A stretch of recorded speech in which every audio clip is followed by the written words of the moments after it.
A graça e a paz do Senhor Jesus seja sobre todos. Bom dia. Queridos, hoje entramos no quarto dia de exposição do quinto livro dos Salmos e estaria expondo o Salmo 118 e o Salmo 119, do verso 1 ao 88. O escritor do Salmo 118, que com Israel atravessou momentos de crise, oferece a Deus um agradecimento enfático, que por meio de várias repetições torna-se fonte de instrução para outros adoradores. Como o Salmo não apresenta uma ideia claramente linear e alguns detalhes ficam subtendidos, não é fácil notar o fator de ligação, a conexão de todo o texto. As citações de alguns versos citados no Novo Testamento, principalmente o verso 22, não tornam a tarefa mais fácil. Porém, o próprio salmista nos ajuda a entender seu contexto, a fim de compreendermos o que ele tinha em mente ao render a Deus sua gratidão. O escritor parece ter sido o próprio rei de Israel ou de Judá, caso a composição tenha tido lugar na época do reino dividido, após 931 a.C. Visto que ele se apresenta como comandante militar, ao falar 3 vezes que derrotou os inimigos, versos 10, 11 e 12, ele diz: "Mas em nome do Senhor eu os eliminei." Esse ataque parece ter vindo de um conflito multinacional, ou seja, de várias nações. Ele vai dizer: "Todas as nações me cercaram." O salmista interpretou o aperto pelo qual os israelitas passaram como um juízo de Deus por pecados que eles tenham cometido. Na parte A do verso 18 ele diz: "O Senhor me disciplinou severamente." Contudo, essa disciplina parece ter sido para a correção, pois ele diz na sequência: "Porém, ele não me entregou à morte." Isso se deu porque Deus preservou o rei e a nação, motivo pelo qual o salmo de agradecimento foi composto. No verso 21 ele diz: "Eu te renderei graças, pois me atendeste e te tornaste a minha salvação." Dentro desse quadro maior, o salmista oferece 5 verdades sobre a pessoa de Deus no relacionamento com seus servos. A primeira verdade é que Deus é amoroso e fiel para com seus servos, nos versos 1 a 4. O salmo começa com um chamado público: "Render graças ao Senhor, pois Ele é bondoso." É óbvio que uma atuação benéfica aos israelitas havia sido efetivada por Deus. Entretanto, o escritor vai além dessa observação superficial dos fatos. Ele, guiado pela recordação das promessas de Deus, oferece a razão pela qual o Senhor lhes foi bondoso, repetindo-a 5 vezes. Pois sua lealdade ou fidelidade permanece para sempre. A palavra hebraica hesed, traduzida aqui como lealdade, tem muitos significados, como graça, bondade, misericórdia e amor. Entretanto, quando dentro do contexto do trato do Senhor com Israel, segundo as alianças que lhes fez, principalmente no que tange as promessas a Abraão e a Davi, ela assume um significado mais específico, que envolve amor pelos servos e fidelidade ao que lhes prometeu. Assim, amor leal ou lealdade são conceitos a serem destacados nessa ênfase repetitiva oferecida pelo salmista. Ele agradece a Deus por não desistir do seu povo e nem das promessas que lhe fez. A segunda verdade é que Deus é o alvo da confiança dos seus. Versos de 5 a 9. O salmo foi escrito depois de um tempo de perigo, mas apesar do aperto, seus servos não viram razão para desconfiar que o Senhor lhes ouviria a oração. O verso 5 vai dizer: "Em meio ao aperto, eu clamei ao Senhor. O Senhor me atendeu com a largura." Cabe aqui uma explicação sobre essa largura, ou algumas traduções, lugar espaçoso. Essa palavra está colocada na frase com uma contradição ao aperto ou perigo no início da frase, evidenciando que o Senhor reverteu exatamente o que lhes causava sofrimento. É como se estivessem apertados em um cubículo e Deus lhes tirasse dali e os colocasse em um lugar onde a última coisa que sentissem fosse esse aperto. Por isso, a conclusão é que Deus se faz próximo aos seus. Ele diz: o Senhor está a meu favor. Isso gerou no salmista uma confiança verdadeira, cujo efeito se fazia sentir de modo prático em sua vida. Na parte B do verso 6 ele diz: eu não terei medo. O que os homens poderão fazer a mim?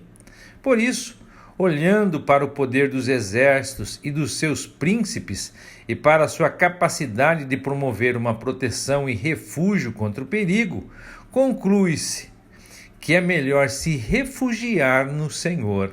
A terceira verdade é que Deus é capaz de reverter as piores situações, dos versos 10 a 17. Uma hipérbole entra em ação para descrever as circunstâncias daqueles dias. Todas as nações me cercaram.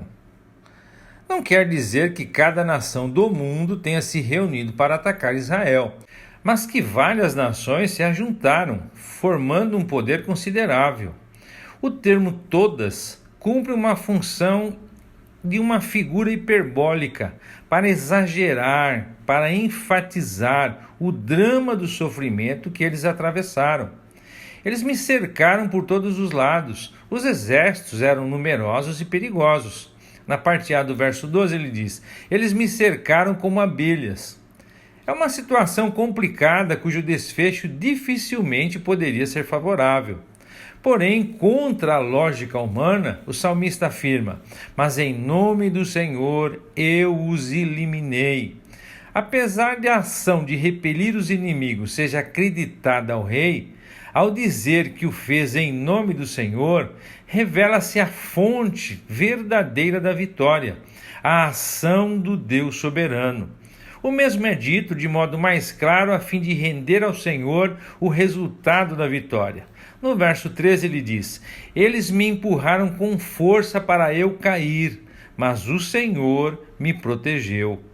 Diante disso, o escritor enfatiza a razão de Israel ainda estar de pé quando tudo indicava que o resultado seria outro. Ele diz: a destra do Senhor faz proezas.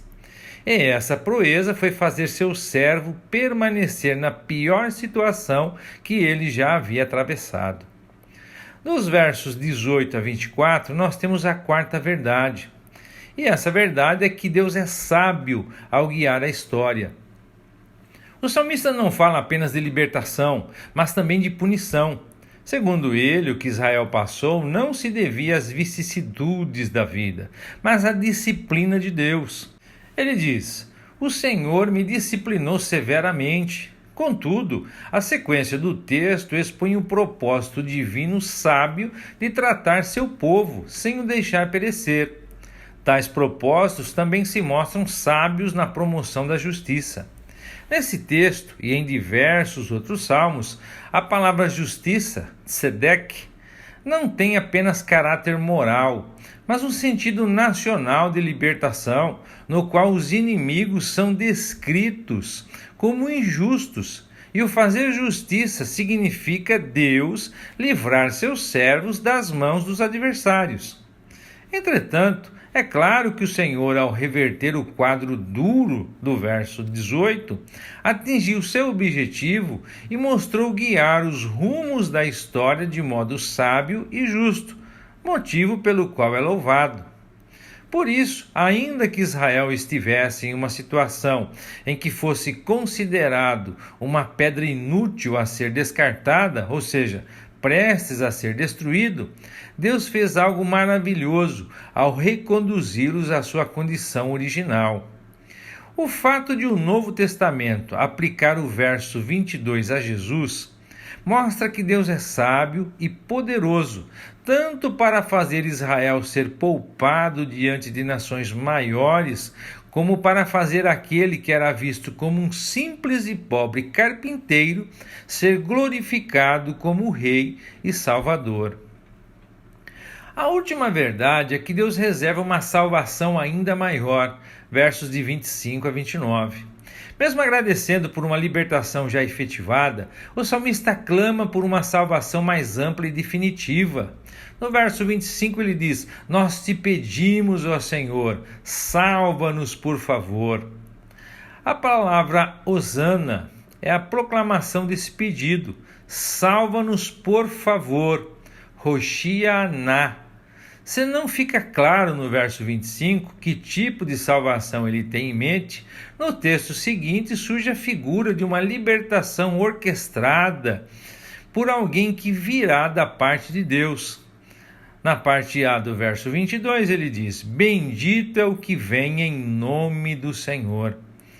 Parece que tanto o salmista como os judeus em geral tinham a esperança da chegada de um rei eterno, que promoveria a restauração plena para Israel e para o mundo. Por isso, quando Jesus chegou a Jerusalém, esse foi um dos dizeres bradados pelos israelitas quando ele passava montado em um jumentinho. Isso eles fizeram enquanto dispunham ramos pelo caminho, cumprindo assim outro chamado do salmista. Ao olhar para o futuro e vislumbrar a redenção plena, nacional e espiritual, o escritor do Salmo bendiz a lealdade de Deus, mas não sem antes afirmar enfaticamente seu relacionamento pessoal com seu Salvador. Tu és meu Deus, ó Deus meu. O Salmo 119 tem uma visão realmente elevada da palavra de Deus. É impossível determinar a ocasião em que ele foi composto e determinar quem foi seu autor. Mas nem é necessário.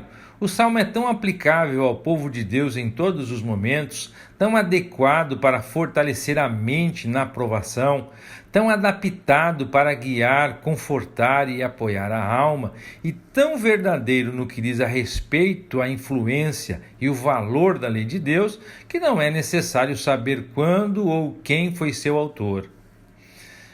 É suficiente saber que ele foi composto sob a orientação do Espírito Santo e é uma coleção de verdades que tem um valor inestimável a todos os que nele meditam.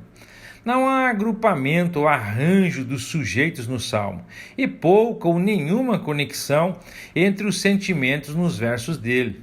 Muito disso tem um caráter proverbial ou é apresentado na forma de sentenças ou ditados, e a ordem de pensamento parece ter sido sugerida pela necessidade de escolher uma letra específica com a qual iniciar cada verso. E, além disso, a necessidade de iniciar-se cada verso numa sucessão de 8 com a mesma letra. Esse é o maior dos salmos em termos de tamanho. Na verdade, é o capítulo mais longo da Bíblia. Seus 176 versículos estão dispostos em 22 estrofes, com 8 versos cada. Em cada uma dessas estrofes, todos os 8 versos começam com a mesma letra, seguindo a ordem alfabética da língua hebraica. Assim, os versos 1 a 8 são iniciados com a letra Aleph, os versos 9 a 16 com a letra Beit, e assim por diante, até chegar na última letra do alfabeto hebraico, a letra Tal. Entretanto, apesar de tantos versos, o assunto central de todos eles é o mesmo, as Escrituras. Em cada verso, exceto nos versos 90, 122 e 132, a palavra é mencionada e os seguintes termos sinônimos ou com o mesmo significado são empregados, como lei, testemunhos, caminho, preceitos, mandamentos, juízos, decretos, estatutos, palavra, mandato e conduta. Todo esse trabalho se prestou a demonstrar que, para o salmista, as Escrituras tinham um valor prático enorme. Dito isso, iniciemos nossa jornada pelo Salmo 119. Dos versos 1 a 8, nós temos a bem-aventurança daqueles que obedecem à sua palavra. O salmo inicia-se dizendo que bem-aventurados ou felizes são os íntegros e irrepreensíveis, que seguem a lei do Senhor, que obedecem a seus preceitos e o buscam de todo o coração. Aqueles que não praticam o mal e andam em seus caminhos. trazendo-nos à memória o Salmo 1. O Senhor ordenou obedecer fielmente seus mandamentos. Por isso, nosso grande desejo deve ser que nossas ações sempre reflitam seus preceitos, para não ficarmos constrangidos e envergonhados quando meditarmos à luz de todos os seus mandamentos. Então, daremos graças por viver corretamente, à medida que aprendermos a obedecer seus justos estatutos e cumprirmos a seus decretos. Haja visto a dificuldade, o salmista suplica: por favor, não desistas de nós. Nos versos 9 a 16, nós temos a limpeza pela palavra. O salmista questiona: como pode o jovem se manter puro? Conhecendo e obedecendo a tua palavra, pois como poderá obedecer sem conhecê-la?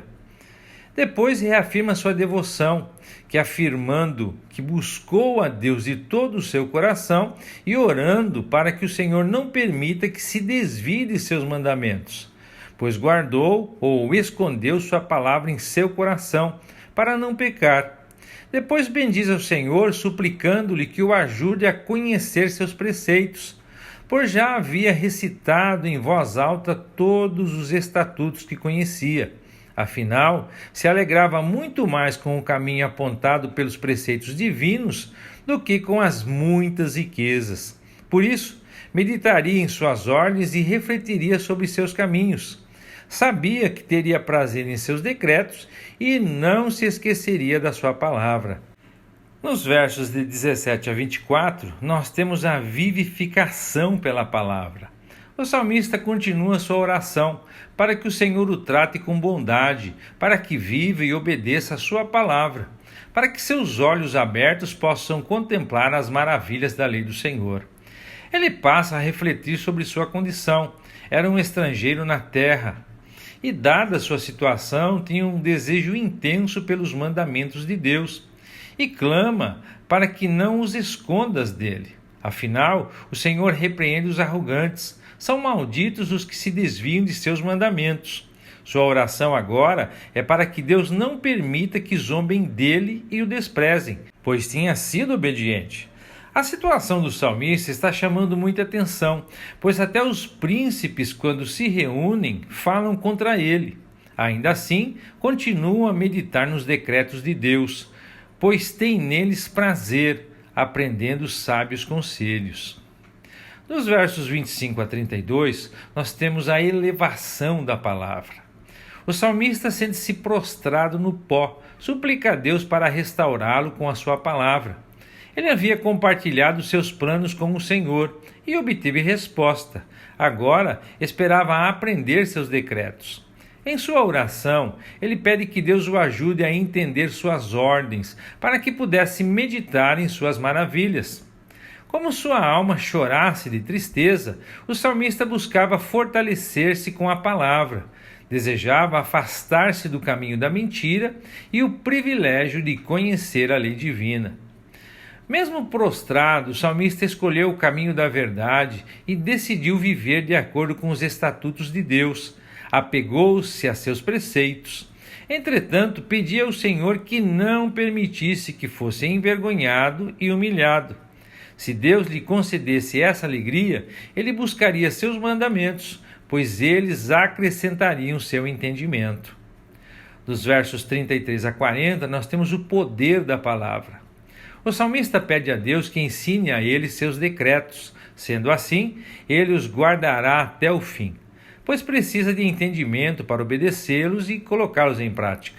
Em sua oração, deseja andar em obediência aos mandamentos, pois neles tinha prazer. Queria ter o coração voltado aos testemunhos divinos ao invés da ganância. Suplicava ajuda divina para desviar seus olhos de coisas inúteis e para ser restaurado completamente por meio da palavra. Entretanto, quer que o Senhor confirme a ele sua promessa, que foi feita aos seus servos, afastando-o de seus caminhos outrora vergonhosos. Porque agora sabe os estatutos do Senhor e que eles são bons. Por causa disso, o salmista anseia por obedecer ordens de Deus e ter a vida restaurada por sua justiça. Dos versos 41 a 48, nós temos a vitória por meio da palavra. O escritor clama ao Senhor por seu amor e a salvação que prometeu. Entende que assim poderá responder aos que o insultam, pois confiava em sua promessa. Pede que o Senhor não retires dele a palavra da verdade, pois nela depositava sua esperança. E conclui assegurando que continuará a obedecer à lei para todo sempre. O salmista garante que andaria em liberdade, sem restrições, pois se dedicava e se empenhava pelos preceitos divinos. Com ousadia testemunharia deles aos reis, sem constrangimento, e não seria envergonhado, pois muito amava e tinha grande prazer nos mandamentos de Deus. Meditava em seus decretos e os celebrava. Nos versos 49 a 56, nós temos o conforto por meio da palavra. Em sua oração, o escritor suplica ao Senhor que lembre-se da sua promessa a ele, em suas palavras que fizeste a este teu servo, nas suas palavras. Pois para ele era sua esperança. A convicção de que Deus cumpriria sua promessa renovava suas forças e o consolava em sua aflição. Embora o tempo todo desprezados pelos orgulhosos, o salmista não se afastava da lei do Senhor. Antes nela meditava. Lembrava-se dos juízos de outrora e eles serviam-lhe de consolo. Isso o leva a compartilhar sua indignação e fúria com os perversos que rejeitavam a lei divina. Pois os decretos de Deus são o tema e o motivo de suas canções. Na casa onde ele tinha vivido, em suas longas noites, considerava sobre o Senhor e, portanto, dada sua grandeza, obedecia sua lei. E assim conduzia sua vida, andando na presença de Deus em obediência. Nos versos 57 a 64, nós temos a preservação por meio da palavra. O salmista aqui louva e exalta o Senhor, pois ele é a sua herança. Por isso promete obedecer suas palavras. Ele também buscava o favor divino de todo o coração, descansando na misericórdia prometida a ele pela palavra. Refletia sobre o rumo de sua vida e como havia decidido seguir todos os preceitos. Sendo assim, se apressaria a obedecer os mandamentos. Ainda que se sentisse arrastado pelos perversos que tentavam afastá-lo de Deus, ele afirma que não se esqueceria de sua lei. E tal era seu prazer nela, que se levantava à meia-noite para dar graças por seus justos estatutos. O salmista afirma que seus amigos são os que temem ao Senhor e que obedecem suas ordens, e ora para que o Senhor encha a terra com seu amor e o ensine seus decretos. Nos versos 65 a 72, nós temos o valor inestimável da palavra. O escritor reconhece que o Senhor tem-lhe feito muitas coisas boas, cumprindo assim suas promessas a ele. E então ora a Deus pedindo algo muito apropriado a todos nós, desejando ter bom senso e conhecimento. Afinal, ele cria nos mandamentos. Meditava então em sua vida pregressa, antes de conhecer verdadeiramente o Senhor. E reconhece que antes de ser disciplinado, vivia desviado. Agora, porém, seguia de perto a palavra. Continua dizendo que Deus é bom e faz somente o bem, e reitera o pedido que permeia quase todo o salmo: ensina-me teus decretos. Lamenta a mentira dos soberbos ou arrogantes a seu respeito, mas reafirma que obedecia às ordens divinas de todo o coração. Considera o coração dos arrogantes tolo e insensível. Literalmente, tornou-se espesso como sebo. O salmista, porém, tinha prazer e se deleitava na lei, e compartilha mais de uma de suas pérolas. Ele diz: o sofrimento foi bom para mim, pois me ensinou a dar atenção a teus decretos. Quantos de nós já chegamos a essa conclusão, de que o sofrimento nos aproximou de Deus? Aliás, quantos de nós já ouvimos de nossos púlpitos que o sofrimento faz bem? Continuando, então ele conclui: mais vale para mim a lei de tua boca que montes de ouro e prata. Dos versos 73 a 80 do Salmo 119, nós temos o testemunho por meio da palavra. O salmista continua seu diálogo, oração. Ele diz que Deus o fez com suas mãos e o formou ou plasmou com afeição. Então, como gratidão por isso, ele queria entendimento para aprender seus mandamentos. Desejava ser um motivo de alegria para os que, como ele, temiam ao Senhor e depositavam em sua palavra a esperança. Ele tem consciência que os estatutos divinos são justos e que foi disciplinado com justiça. Mas agora suplica que o amor do Senhor o console, como lhe havia sido prometido. Que seja rodeado de misericórdia e compaixão, para que ele viva, pois tinha prazer na lei do Senhor, considerando-a sua delícia. Os orgulhosos, porém, que mentiram a seu respeito, que sejam envergonhados. Ele, porém, meditaria em seus preceitos, unido aos que voltaram-se para ele, que temem ao Senhor e conhecem seus preceitos. Suplica a Deus força para que seja inculpável, tenha o coração irrepreensível na obediência a seus decretos. Então, jamais seria envergonhado ou confundido. Dos versos 81 a 88, nós temos a aflição e a palavra. Aqui temos um momento de clamor do salmista para que o Senhor o livre da aflição. Ele afirma estar exausto de tanto esperar pelo livramento divino, pela salvação, porém depositava sua esperança na palavra de Deus. Entretanto, diz que seus olhos se esforçam e já estavam se cansando para ver a promessa se cumprir. E pergunta: até quando esperará consolação? O salmista sentia-se envelhecido, como uma vasilha de couro na fumaça, todo enrugado, mas ainda assim não se esquecia dos decretos divinos.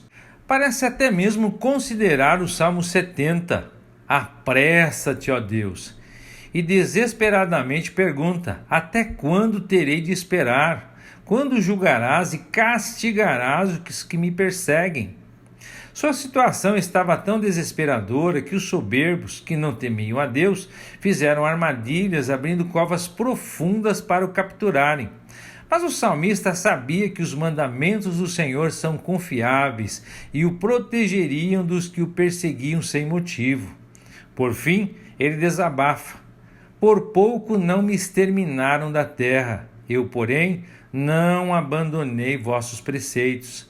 E conclui suplicando: conservai-me vivo em vossa misericórdia, para que eu observe as prescrições de vossa boca. Irmãos, eu gostaria de considerar hoje, em cima do Salmo 119 e tudo que foi falado, falar um pouquinho sobre a lei.